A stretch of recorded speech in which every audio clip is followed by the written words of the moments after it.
made it to Chirohustle. Sit back and learn from the greatest influencers in the profession on the world's #1 chiropractic podcast. Before we dive into this powerful episode, please remember to subscribe to our channel and give us a 5-star rating on iTunes and continue hustling.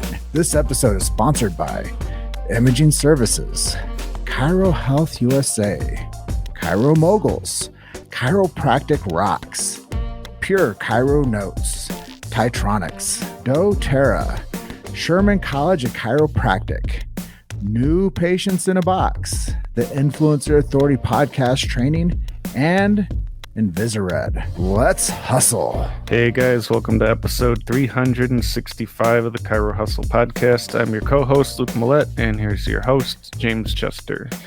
So today we had the opportunity of interviewing Dr. Tracy Francis-Nguyen. And if you want to hear the story of how to create happy, healthy, thriving children through chiropractic, stay tuned. Welcome back. This is another episode of the Chirohustle podcast. I am over the moon excited today. We get a chance to interview Tracy Francis-Nguyen out of Madison, Wisconsin. And I am your host, Jim Chester. I'm in beautiful Grand Junction. It's nice out here today. And Luke is in Ann Arbor, Michigan. And I asked him what it's like there. He's like, I haven't been outside yet. So that's the opener. Before we get rolling in this episode, I just wanted to let people know the big why. Why do we do this? Well, we do protect free speech in chiropractic, which I think is essential. We do protect the sacred trust. If you don't know what that is, use your favorite search engine. Go check it out. And we do support subluxation-based chiropractors and the lexicon of innate intelligence and universal intelligence, that when a person gets adjusted, it connects them from man, the spiritual, to man, the physical, or woman, the spiritual, to woman, the physical. So there we have it, representing the beautiful profession of chiropractic. This is episode 365, and this is Chirohustle. And welcome to the show, Dr. Tracy. Thank you for having me. Yeah. I'm really excited because I think your message is going to inspire some people, and it might give people a chance to see what your identity is. And I know a lot of times when you're busy up doing chiropractic work and working in a clinic, sometimes the story of why we do what we do, we kind of forget. And your friends, your family, your colleagues, your practice members, your patients, your kids, everybody's going to listen to this. So let's tell people, why did you decide to become a chiropractor? What's your story? It started, I grew up in upstate New York, and I played soccer and danced competitively. And once I got into undergrad, I started playing rugby. And my aunt was a chiropractor in the town that I went to college at. And I got a pretty big hit one game. And I had gotten adjusted intermittently before that. And then I started getting adjusted regularly, and it helped. It helped with dancing. It helped with all the different stresses that it put on my body. I was a pre-med major, so I studied a lot usually. And, I could feel the effects, and I could feel how I had chronic headaches. I had a lot of neck pain, and getting adjusted was what helped. That was help get me through that. How did you end up at Palmer College? Growing up in upstate, I was about 45 minutes from NYCC, but my aunt had gone to Palmer, and my grandparents had said, if you're going to go somewhere, you go to Palmer. My grandmother in the 70s had flown from a small airport in upstate New York to a smaller airport in central Wisconsin to go see Dr. Gonstead. And, because of all her friends that had improvements or had seen him for some obscure thing, not spine related, but he had cured it all. And so off to Palmer and across the Mississippi I went. And what are some ways that you are unique or stand out in the chiropractic world? How are you different from other chiropractors? I think I'm different because I've lived a wide variety of experiences. Coming into it, contact sports, the arts, being a student, to the different jobs that I worked to get through undergrad and chiropractic school, from bartending to professional car washer. I learned to talk to people, especially as a bartender, you learn to talk, and you learn to talk to a wide variety. And I feel like pretty well grounded, and I can relate a lot of my chiropractic message to a variety of people in a lot of different ways that they can get it.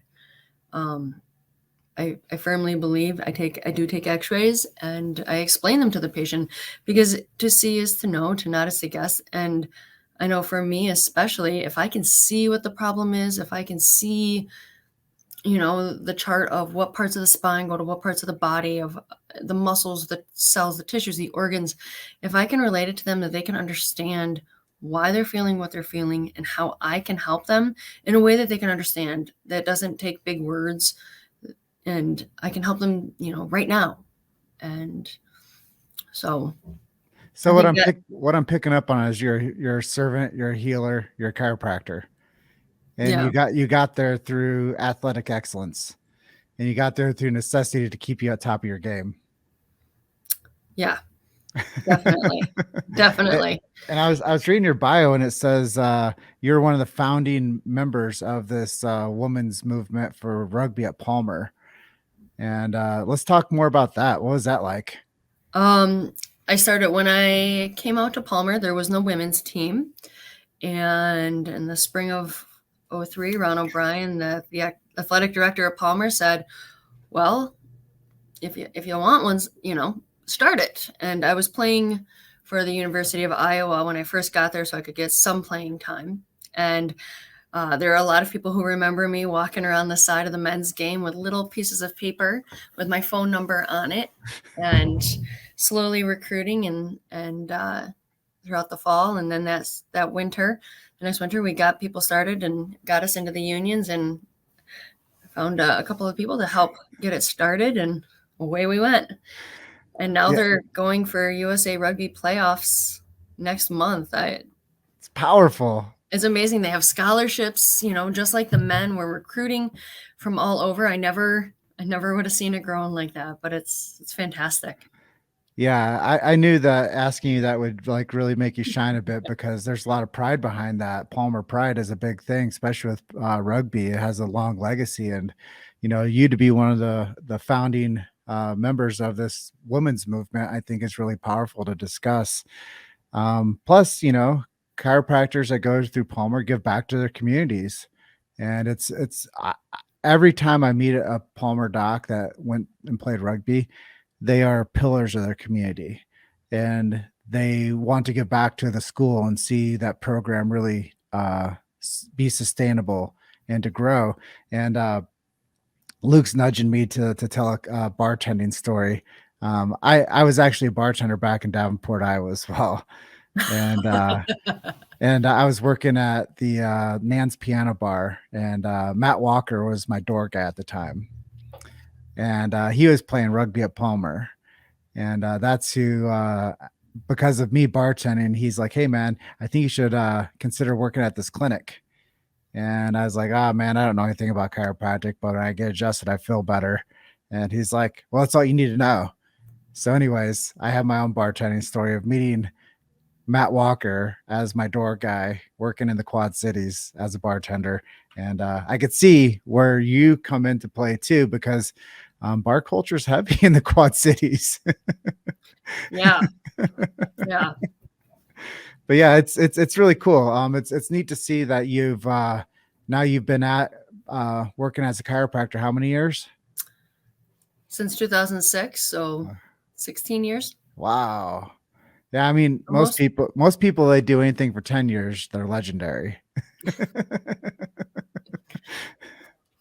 So talk about some of the things you've been involved with since you've joined chiropractic. I see all these acronym organizations that you've been a part of, and looks like you're Webster certified also.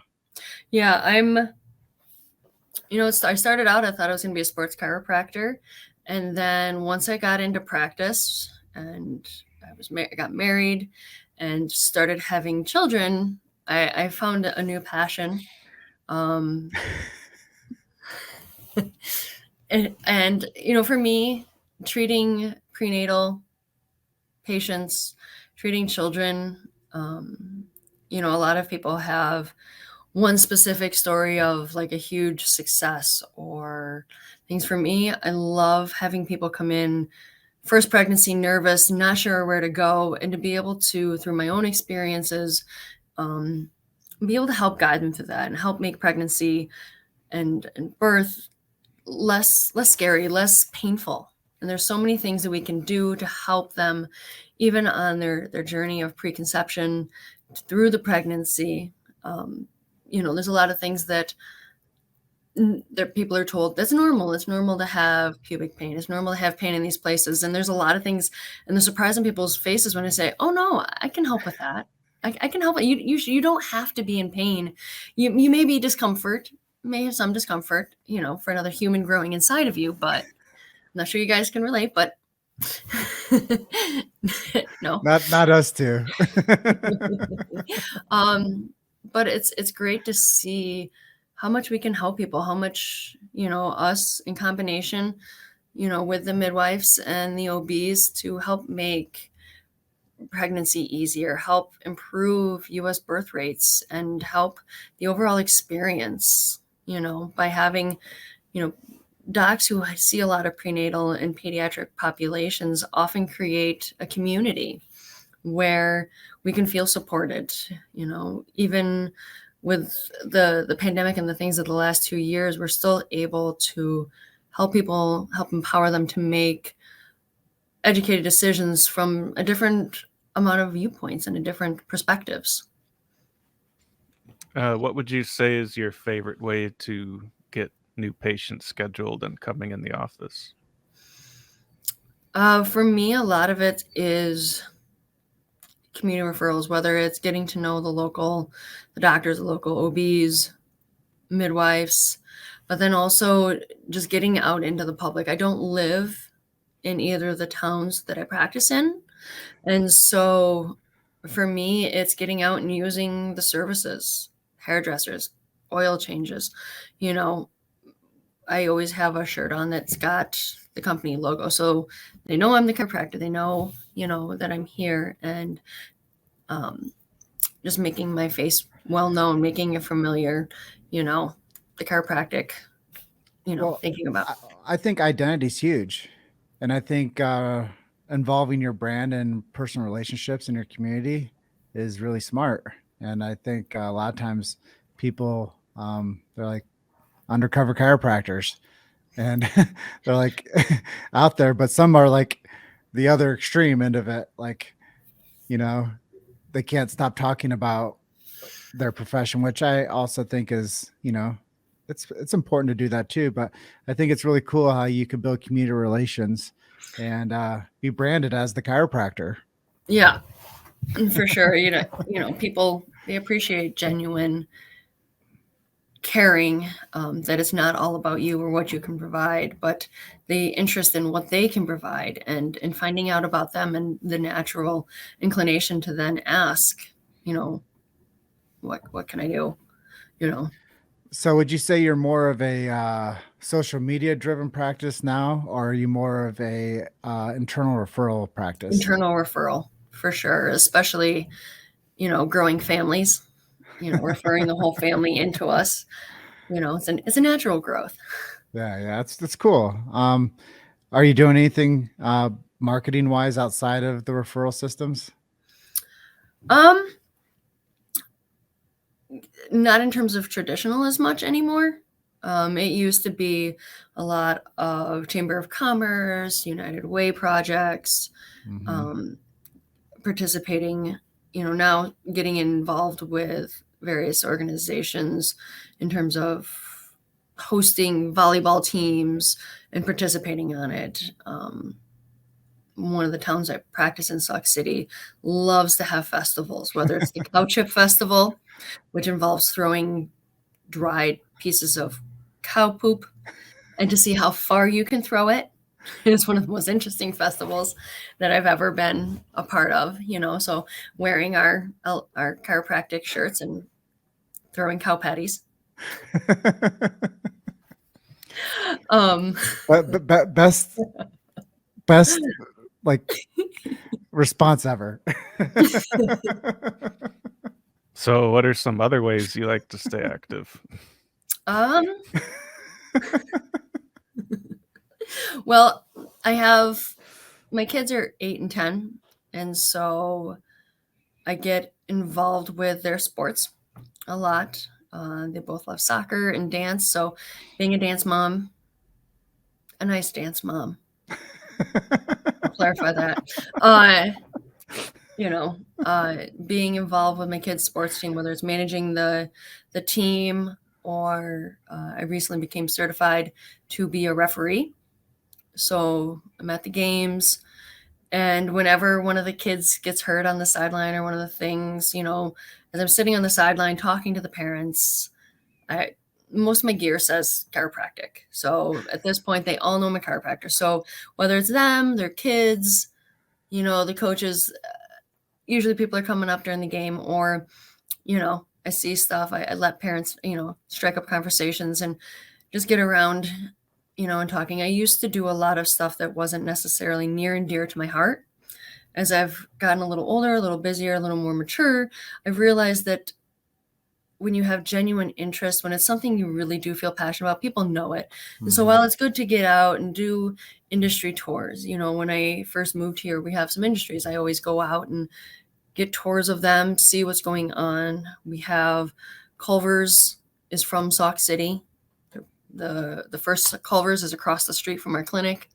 And so seeing what they do, seeing the stresses that they have on their body. And now they know, when they come in, I can talk to them. What part of the line are you on? In some of the other industries, which part of it do you do? And they're usually surprised that I know what their job is. I know what their demand is. And so a lot of that front end work, when you move to a town or you start a clinic in a town, to know, what are the big jobs? What are the majority of people are doing? Even going to some of the farms, which, coming from New York, that was definitely an experience. I learned a lot from my patients about farming. And what about nutrition? What kind of stuff do you guys like to eat? Try to eat as organic as we can. Fortunately, living in Wisconsin, late spring through the fall, we do CSA. I'd love to farm if I had an extra 5 hours a day, have my own garden. Just need a few more hours. But otherwise, organic as much as we can. Since I think COVID was a blessing, at least for a lot of people I know, because as we knew, meat prices were going up, vegetables were harder to get, getting involved more with the CSAs. And we have a lot of farmers with the farm direct meats. So being able to buy a quarter cow, the pig, buying the chickens, buying the meat, it's a lot easier. So we've definitely been able to take advantage of more of that. You've made it to Chiro Hustle. Sit back and learn from the greatest influencers in the profession on the world's #1 chiropractic podcast. This episode is sponsored by Imaging Services, Chiro Health USA, Chiro Moguls, Chiropractic Rocks, Pure Chiro Notes, Titronics, doTERRA, Sherman College of Chiropractic, New Patients in a Box, the Influencer Authority Podcast Training, and Invisired. Let's hustle. Yeah, I think having roots in your local community is important. And like you said, we're part of it. So you might as well participate. Mm-hmm. And when you can learn things and build a network, you eat better. You get more access. You get more access to things. Exactly. And then they see you doing what you want to be doing and being an advocate for your kids. Now there's an asset there too. They get a doctor on the sidelines. Yes, they do. And I'm sure all the parents are like, they feel a little bit less liability of their kids out there playing now that they know that there's somebody there that can check them you see if anything's happened during their event. Yeah, it's nice. There's been some other chiropractors that now their kids have gotten older and they've moved on, out of these, and mine are just coming up into that age group. So it's nice. I just a lot of people have an idea and of what chiropractic is and stuff. So for a lot of the sports, I've had a lot of the kids coming in, getting checked based off of the discussions I've had on the sidelines. That's cool. So who would you say are some of your heroes? Who are some of the people who have inspired you to be the version of yourself that you are today? Some of the people include Jeannie Ohm. She was the founder of the ICPA. She definitely, I learned a lot, and she was what started my pursuit of, the pediatric DDPAT and the perinatal DDPAT, and just helping develop my passion for that. Very inspirational speaker. Fred Barge. I was fortunate enough to be at Palmer while he was still there, and Palmer's an intensive experience as you're going through it. And for many of us who come from being straight A students in undergrad, we come into Palmer and it's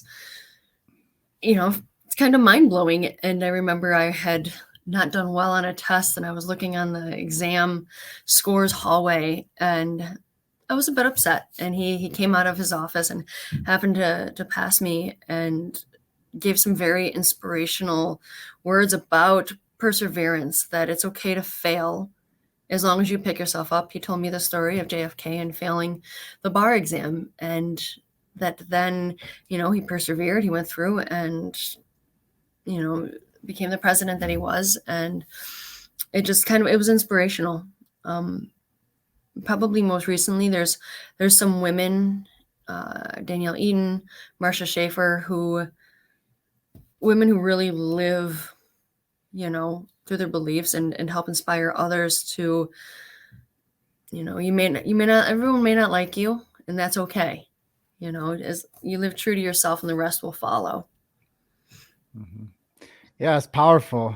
We actually have had Jeannie on our show before, and you never realize the luminaries that you get a chance to have connection with, or how valuable the tapestry that we're creating here with chirohustle and documenting this profession the way that we are and telling these stories.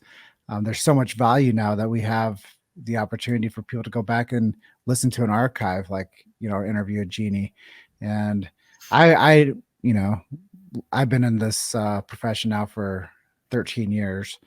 And Luke and I have been producing chirohustle for 4, like I was mentioning before we got launched today. And some of the people that we've had a chance to touch lives with and to weave this tapestry for the chiropractic story, it's going to be something. It's going to be a time capsule for years to come, that people have a repository, and they're going to listen to you in 20 years from now, and they're going to hear what was going on in your life, and you being a mother of 2 kids and caring about the soccer team, and you caring about taking care of families in the community. And, that is the essence I believe the stories are so beautiful that we are able to capture. And it's not just a podcast to me. It's how can we get the message of chiropractic out to more people faster than anyone else, create more content that has value to it than anyone else can do. And when I hear your story, learning from Fred Barge and taking some cues from one of our presidents of how they persevered. I think perseverance is one of the things that makes chiropractic amazing. It is the story of perseverance. And how do you become somebody that supports this? You have to live for freedom. You have to live for health freedom. You have to live for justice. You have to live for morals and ethics and values. So it encompasses all the good. Yeah. I definitely agree. We are the human spirit and the endurance of it all, and spreading in chiropractic of how we help people live their best lives, enabling people that you don't have to live in pain. You can do what you want to do. And, people say, oh, chiropractic, I shouldn't do this activity. I shouldn't do that activity. No, I want you to do it. I want you to live your best life. I want you to go all out, and I'll be here to help you when you get back, to put things back together, because it is going to happen. You are, things are going to get out of alignment. You're going to have injuries, we're going to have stresses, and it's our body's ability to adapt to those stresses that we help them to maintain, so they can go do those things, and they can lift their child. They can play with their child. They can play on the soccer field. They can go traveling. They can do extreme sports. They can go play rugby and the next day still be able to get up and do what they need to do and create that work-life balance that we all need, that, help our immune systems, help our entire bodies function better, that we've seen in the last 2 years. We've had such a departure that we need to get back to help get our bodies functioning better. And Jim said that in 20 years, people still be listening to this episode. Where do you think chiropractic is going to be in the next 20 years? If it's going to be different or the same, how do you see it changing? I see some things are going to remain the same. We'll learn more about the nervous system. We're always learning more about the body.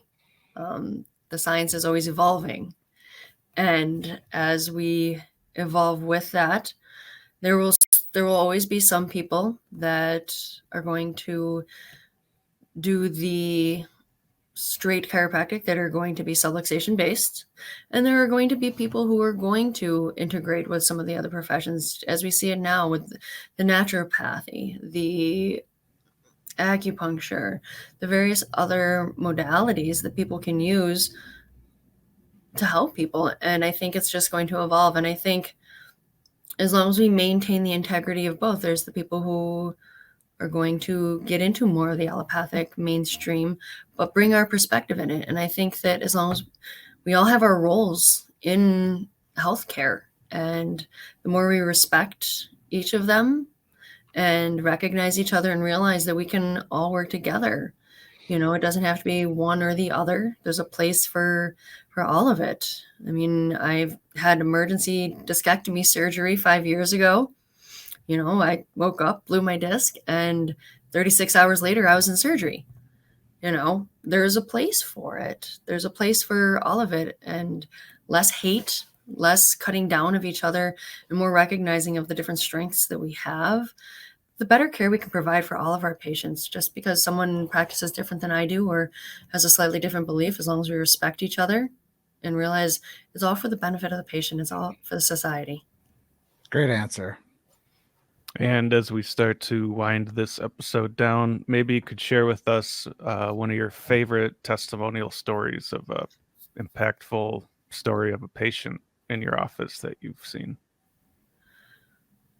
For me, a lot of it has been with children, and it's been a similar story where, we do our exam and we find things that are considered common, but ways that we can improve it, ways that we can help that child thrive, whether it's primitive reflexes that have been retained to things such as constipation and colic. New parents, when your baby will not poop and they're unhappy, being able to help them, whether it's with nutrition or different habits, removing the subluxation, helping their nervous system function better, creates almost for some kids a Pavlovian response, that if they haven't pooped for several days, they'll pull up into our parking lot. And I've had several parents say, we pulled up and they knew we were here and full diaper. It's a stinky, but it's a fantastic experience to let them know that there are different ways, that there are natural ways, and help. All a parent wants is for their child to be happy, to be healthy, and to thrive. And when we can help them to thrive, whether it's feeding, breastfeeding, colic, spitting up, acid reflux, tongue ties, failure to thrive, there are so many children that when we get that nervous system going, they thrive.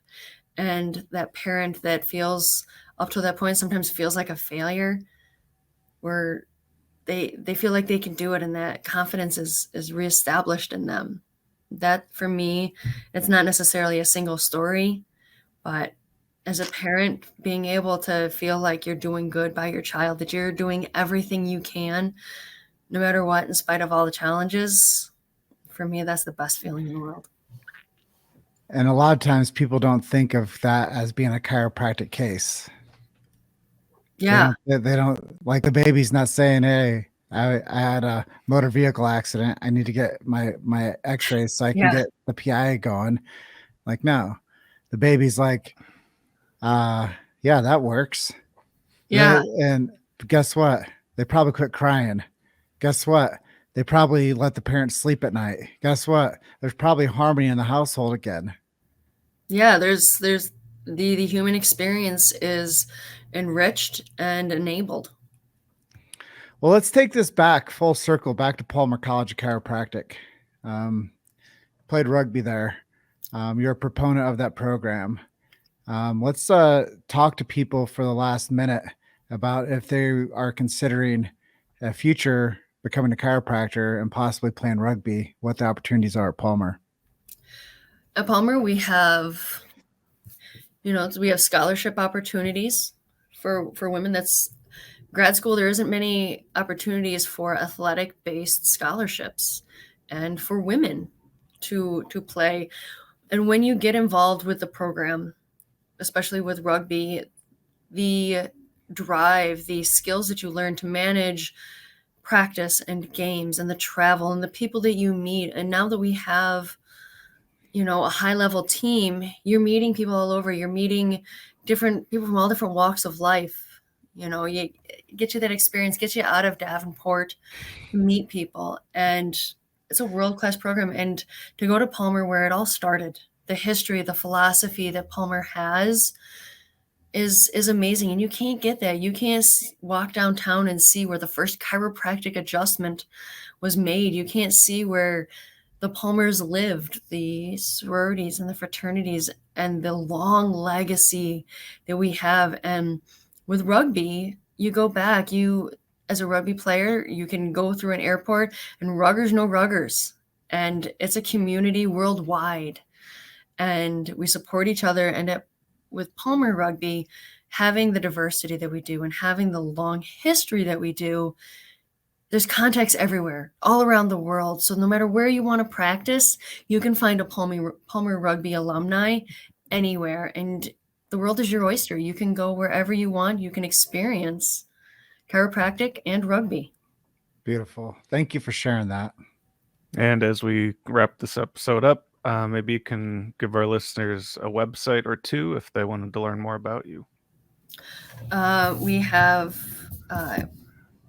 my email is, and our website is lsmchiro.org. And you click on the link there, and it's got direct email to me and bio. Awesome.